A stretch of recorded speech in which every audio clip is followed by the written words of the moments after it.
Shalom saudara, salam sejahtera. Kita kembali mengikuti Abam. Kita masuk episode 929. Saya didampingi oleh Bapak Pendeta Yehuda. Mari Pak, kita mulai. Baik Pak. Yang pertama dari seorang wanita, usia 54 tahun, menikah memiliki 2 orang anak tinggal di Depok. Shalom Pak Eras, saya sudah 1 tahun ini suka mendengar YouTube dari Pak Eras dan dari Rehoboth Truth ID. Anak saya yang pertama berusia 29 tahun dengan masalahnya. Pak Eras, anak saya selalu dibully dan dipojokin terus selama 2 tahun ini, walau dengan kata-kata bercanda oleh teman-temannya. Bahkan kepala kantor pun ikut-ikutan membuli anak saya. Di tempat kerja anak saya, di salah satu gereja di Jakarta, anak saya dibilang jodohnya akan susah dapatnya. Dan yang lebih menyakitkan lagi katanya kalau 2 tahun ini tidak dapat pacar, akan dipindahkan kerja jadi satpam di kantor. Untuk itu anak saya akhir-akhir ini suka merasa dibisik-bisikin di telinganya oleh roh-roh jahat. Dibilang kamu tidak berguna hidup, lebih baik loncat saja dari gedung ini, tidak ada yang suka dengan kamu, dan seterusnya. Kelemahan anak saya Pak Eras, dia suka melamun karena merasa dirinya tidak berhak untuk berbahagia dan melihat teman-temannya punya pacar, dia merasa hidup tidak berguna. Saya sebagai ibu sudah menasihati anak saya untuk sabar dan tenang karena jodoh datang dari Tuhan. Namun belum waktunya saja. Tuhan akan kasih yang tepat. Saya harus bagaimana ya Pak Eras? Apa anak saya harus dibaptis selam? Karena anak saya waktu dulu kuliah pernah berpacaran dengan beda iman selama kuliah 4 tahun. Tetapi puji Tuhan setelah lulus kuliah mereka putus dan berkat Tuhan yang memutuskan mereka dengan berliku-liku cara. Karena pacarnya tersebut menggunakan ilmu pelet terhadap anak kami. Tolong Pak Eras beri petunjuk untuk anak kami. Terima kasih Pak Eras beserta tim, Tuhan memberkati. Oke, yang pertama, ibu mendoakan anak. Yang kedua, ibu hidup suci. Yang ketiga, ibu harus jadi teladan iman dalam seluruh perilaku ibu. Yang ketiga, anak ibu harus kami dampingi.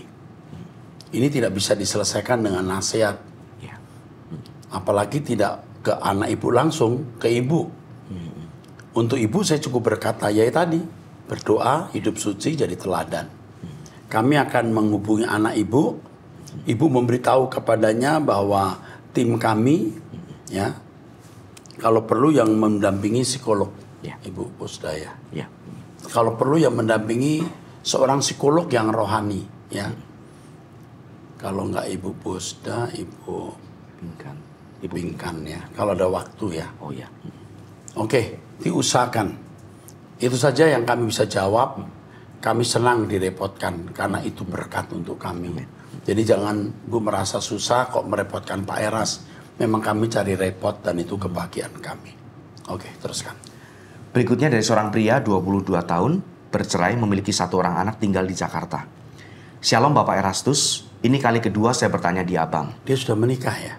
Sudah Pak, sudah bercerai. 22 tahun punya 1 Dari anak. namanya dia bukan orang Kristen ini sebelumnya? Iya, sebelumnya dia non-Kristen.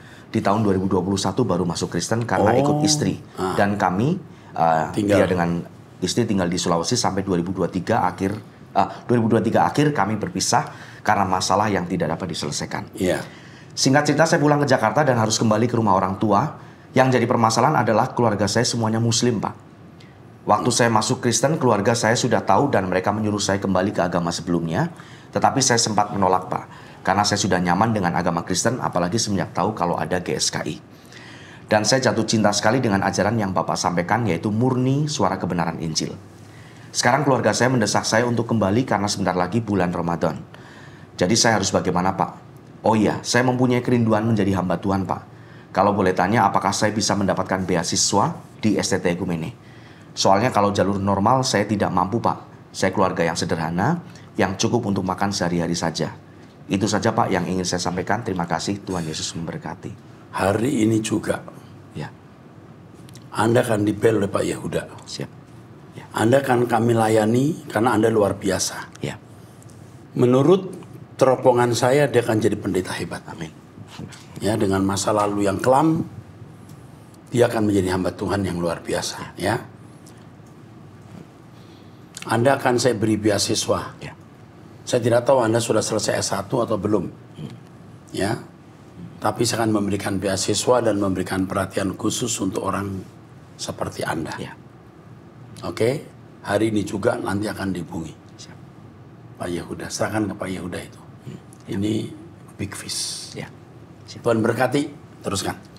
Baik Pak, saya lanjutkan. Berikutnya dari seorang pria usia 47 tahun, belum menikah, tinggal di Semarang. Shalom Pak Eras dan tim, mau nanya, menurut Pak Eras apakah benar bila seseorang yang mempunyai rumah burung walet atau Yan-O, pasti Yan-O ya Pak ya. Pasti ada salah satu anggota keluarganya yang cacat atau punya kelemahan tubuh. Karena ada beberapa yang saya lihat memang begitu adanya. Katanya karena berdosa kepada burung walet yang bersarang dan bertelur, tapi diambil manusia untuk dijual dengan harga mahal. Berarti harusnya kalau rumah ditempati walet, kita tidak boleh mengambil, merusak, menjual, atau menikmati hasil sarang burung walet tersebut. Apakah demikian Pak? Terima kasih Pak Eras. Alkitab tidak pernah menyebut itu. Ya.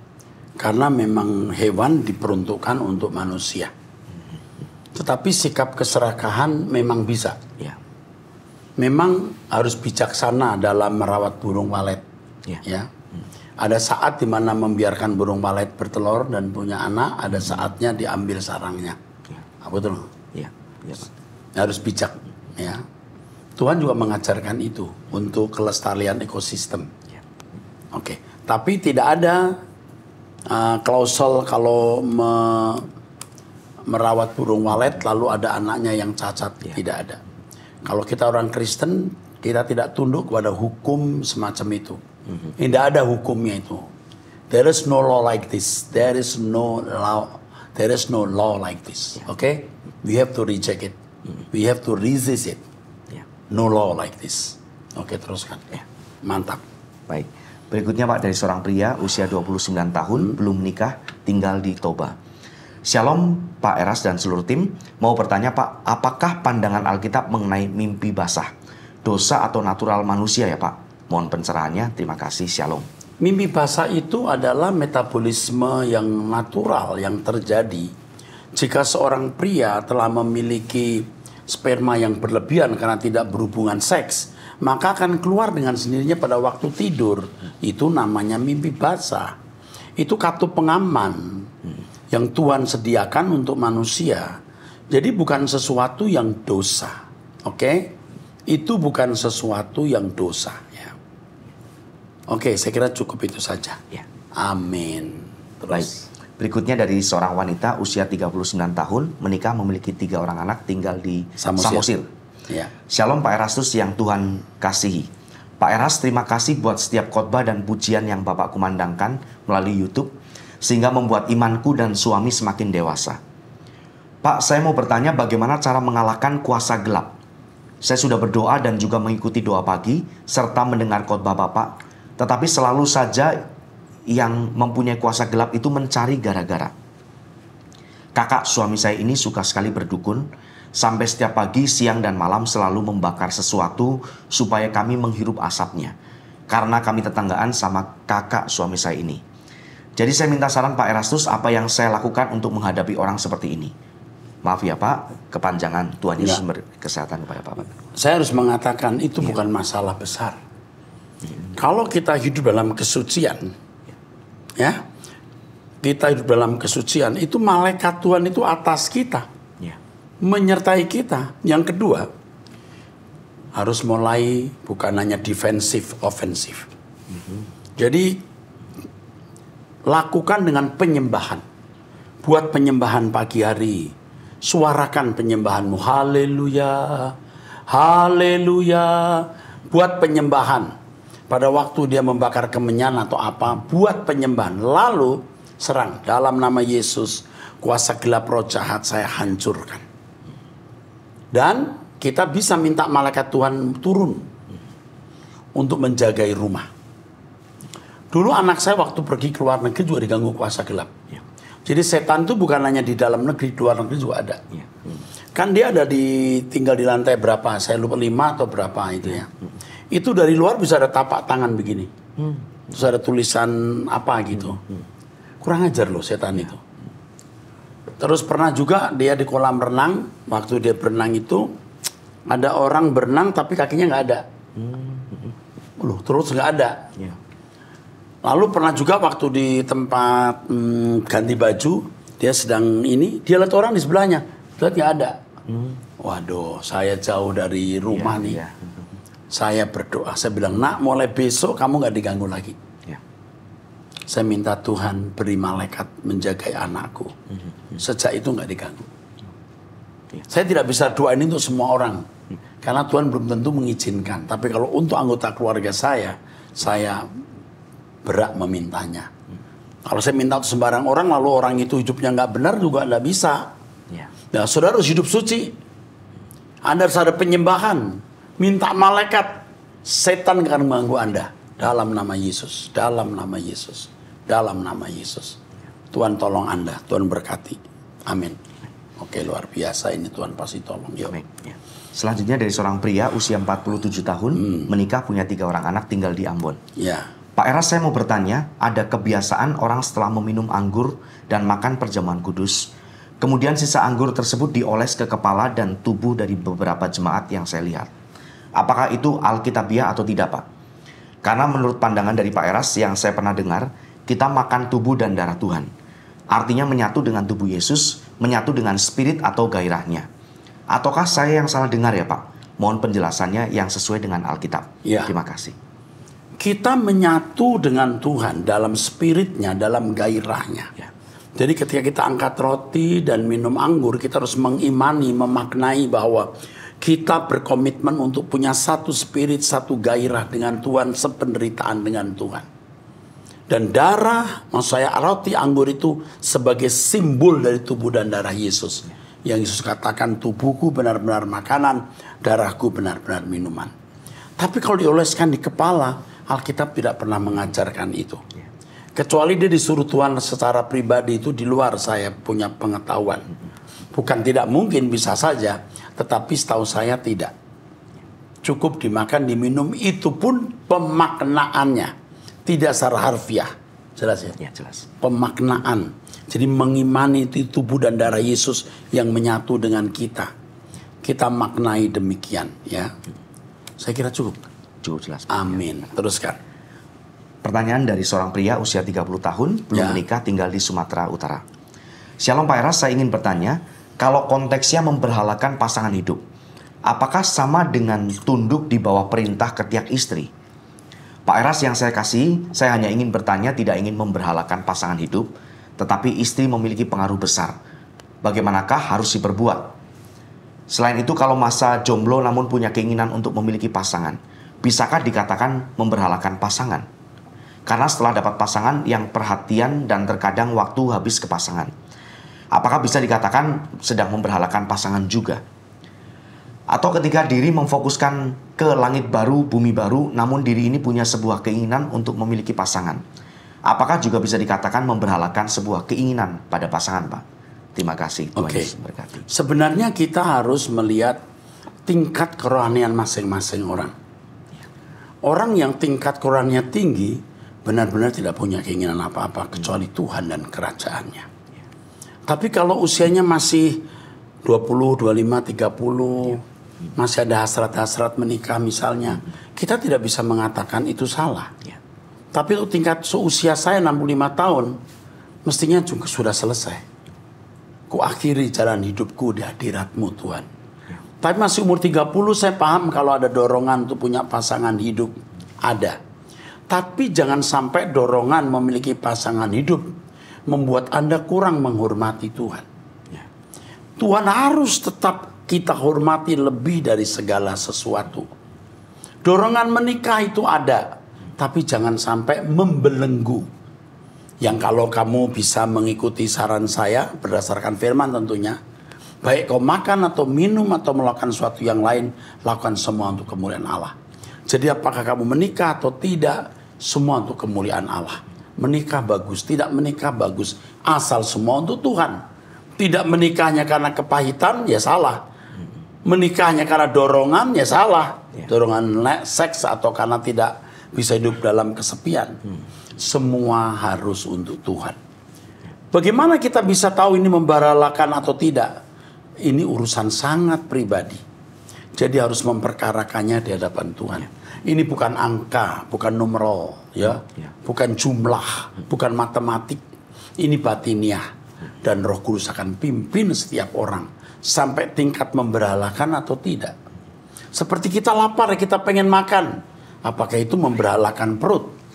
Ya tak? Ya. Nah, kan masing-masing orang harus menilai, mengevaluasi diri dalam pimpinan Roh Kudus.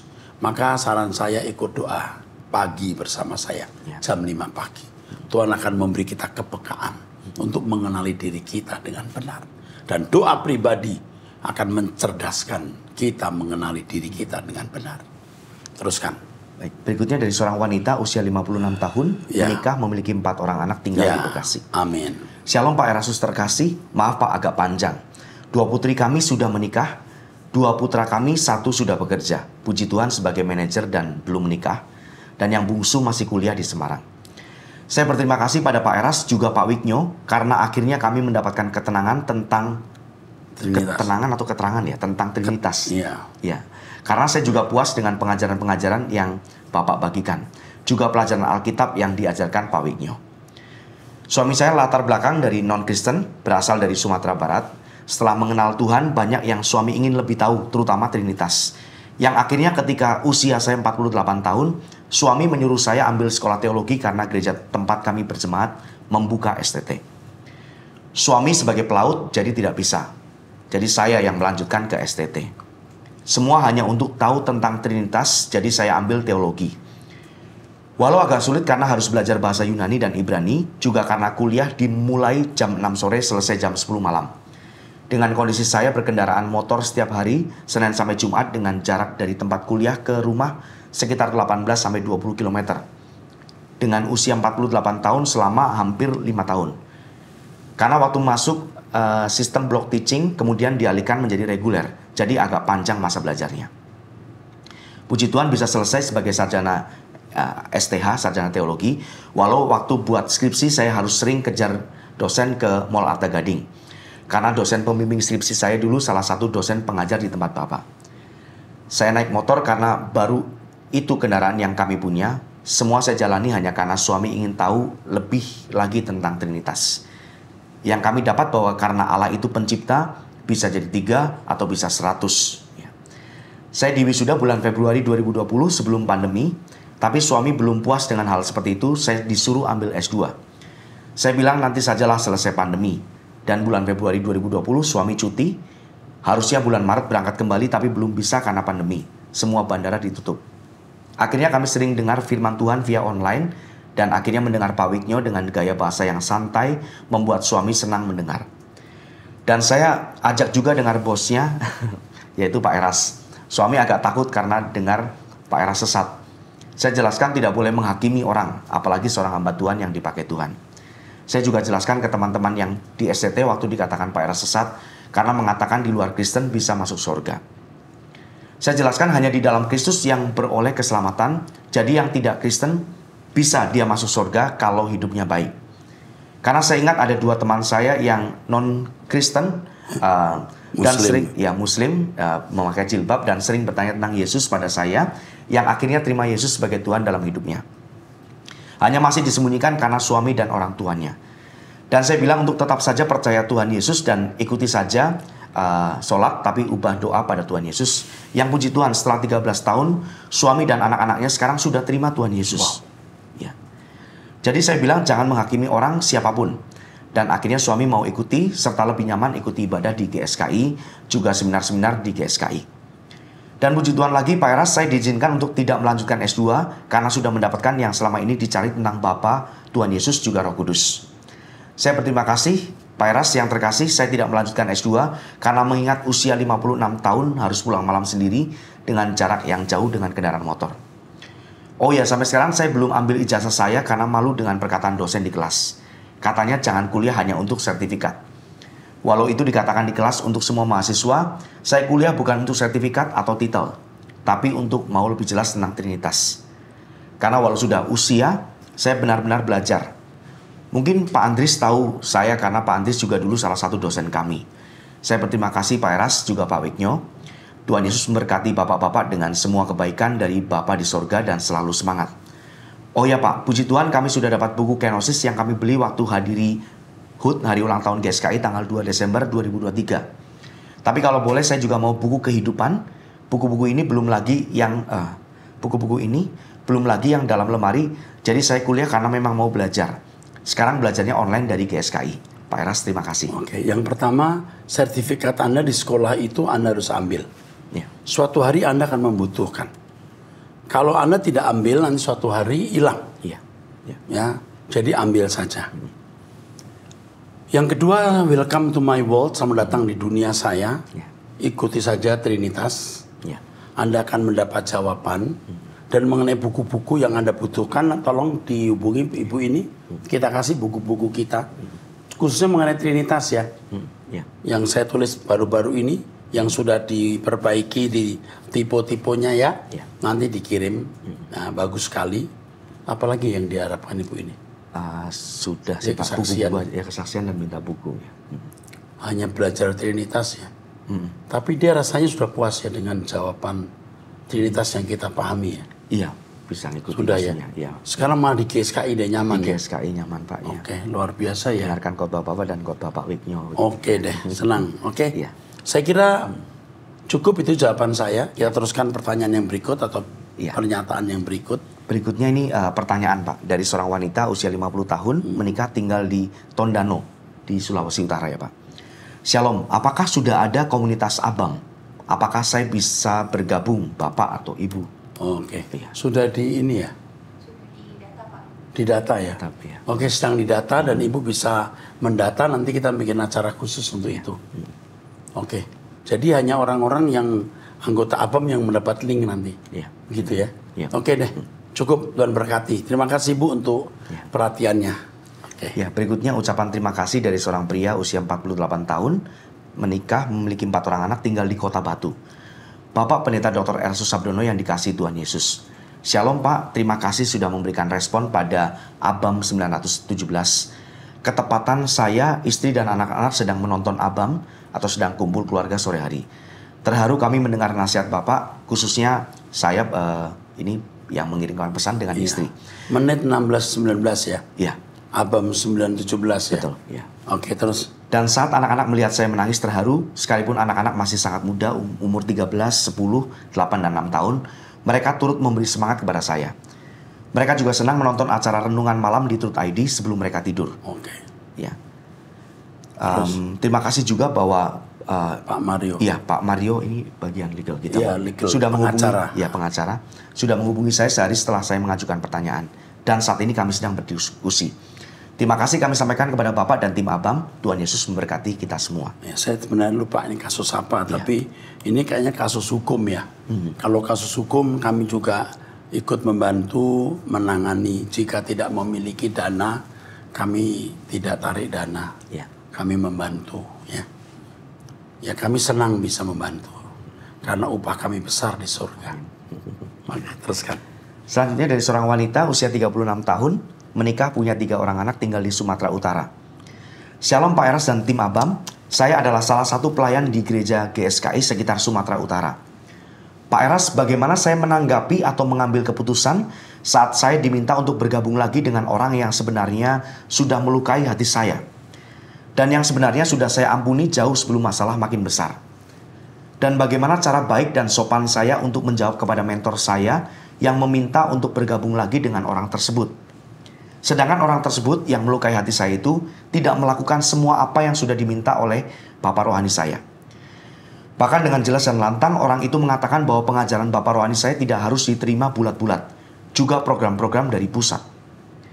Terus terang saat saya mendengar hal tersebut, itu menjadi poin yang paling keras yang membuat saya kering dengan orang itu. Karena saya ikut mereka bukan karena saya tidak menemukan gereja yang pas. Tapi saya hanya melanjutkan ibadah saya yang sempat tertunda saat saya baru pindah dari kota pertama saya ke Sumatera Utara. Berarti dengan kata lain saya bergabung di tempat mereka karena awal saya melihat kiblat mereka tertuju ke pusat atau tertuju ke pengajaran Bapak Rohani saya. Saya tahu mentor saya menyuruh saya untuk gabung dengan orang itu karena mentor saya ini menginginkan yang terbaik untuk pelayanan yang sedang berlangsung itu. Tapi sebenarnya orang yang melukai saya itu punya niat yang hanya untuk kelangsungan keinginan pribadinya terjadi. Keterangan mentor saya di atas adalah orang ketiga yang membantu meluruskan masalah yang terjadi. Mohon nasihatnya Pak Eras. Tuhan memberkati Pak Eras dan tim. Dan satu hal yang saya rindukan setiap kali selesai doa pagi dan saat selesai mendengar firman, yaitu saat saya bertemu dengan Pak Eras di LB3 dan Pak Eras mengatakan hal ini dengan tangan memegang pundakku. You are safe now. Mantap. You are safe now. You are safe. Hebat ya kalimat itu ya. Iya. Itu kalau kita ngomong suka pecah ya. Iya. Oke. Bapak rohani maksudnya saya kali ya. Iya. Buset. Kalau ada pendeta berkata, tidak semua pengajaran dari Bapak rohani ditelan mentah-mentah itu harus dipahami sebagai satu, maksudnya bisa satu, harus dimengerti. Jangan salah mengerti. Dua, mungkin dia tidak sepenuhnya mau tunduk kepada ajaran yang saya berikan. Dan orang seperti itu tidak patut didengar. Dulu saya punya bapak rohani, saya mengatakan semua ajaran saya telan bulat-bulat. Kalau ada yang tidak sesuai, saya diam dulu. Dan saya tidak melukai. Dulu saya punya bapak rohani Omho. Semua ajaran saya telan bulat-bulat. Soal kremasi beliau dulu tidak setuju. Tapi menurut saya nggak masalah. Itu pun saya diam. Saya tidak membantah, saya diam. Jadi saya menghargai dia. Dan saya nggak bilang ke orang, jangan telan mentah-mentah ajaran Omho, nggak berani. Karena saya sangat menghormati beliau. Jadi kalau sampai orang berkata begitu, mungkin harus kita lihat benih-benih pemberontakannya. Betul ya? Jadi saudara berdoa, minta pimpinan Tuhan. Saya tidak tahu kasus lengkapnya nih sebenarnya. Tapi saya bicara secara umum. Kepada orang yang kita akui sebagai bapak rohani, mestinya kita harus mau tunduk, submit ya. Kalau ada yang kita tidak cocok, kita diam dulu, tidak menentang, tidak melawan. Oh iya, tidak ada manusia yang sempurna, betul. Tapi ini bisa merusak bangunan besar, pelayanan. Apalagi kalau bapak rohani itu seorang ketua sinode. Itu bangunan sinode bisa goyah gitu. Dan saya tahu, ya, saya dosen waktu itu di Sekolah Tinggi Teologi, di mana umum menjadi rektor. Bapak ketua yayasan juga. Tidak semua saya setuju, tapi aku diem, nggak ngomong sama orang.